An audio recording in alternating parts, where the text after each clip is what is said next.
You know, you grew up in politics, it's in your DNA. Do you ever see yourself stepping into the political ring? You know, not now. I mean, probably not surprising, Liz. People have been asking me this for as long as I can remember. It's right since you were a baby. Well, one of my earliest memories is being at a political rally for my dad and waving an American flag, and this nice woman coming up to me and saying, you know, do you think you'll run for governor of Arkansas one day? And I think I said something like, you know, thank you, ma'am, but I'm 3 or 4, or however old I was at the time. But I share that story because it is a question I've been asked.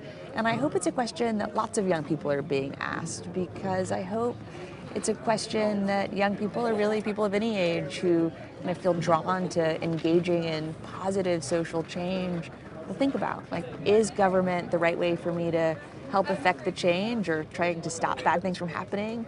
Or is working, you know, in a foundation or an NGO or education or another field the best way to pursue kind of whatever any one of us may want to do? And for me right now, I love the work I do with the Clinton Foundation. I think this is my calling. I also think I'm really lucky to support and feel like I'm well represented and my values are well represented by the people I could vote for. Right. Like, I really like my city councilwoman in New York. I like my public advocate. I like my mayor. I like my congresswoman. I like my senators. I love my president. And so I think if that were to change, like if I didn't like whomever were to succeed, my councilwoman or my public advocate, I then would have to think, you know, could I make a real difference here? Is this something that I should do? But for now, I'm well represented and I love what I do.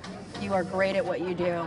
How proud does it make you as a daughter for the potential of your mother becoming the first woman president, and how it will, if it potentially happens, inspire young women everywhere, even your daughters? Well, it's incredibly moving to me to see women of all generations and men who believe it's important to support kind of strong women in their ambitions, aspirations, dreams at my mom's campaign events. I mean, when I saw somewhere, I can't remember where I was, I saw 4 generations of women supporting my mom. Admittedly, the youngest was a little girl, but to see kind of the 4 generations standing there together was really moving. And in more places, I've seen 3 generations, you know, standing up, cheering, saying, you know, this is important because she's the most qualified person. It's also important because we want every girl to know that she can grow up and be president. And I do find that really moving. Now, though, seeing myself mainly as a mother, as proud as I am to be my parents' daughter,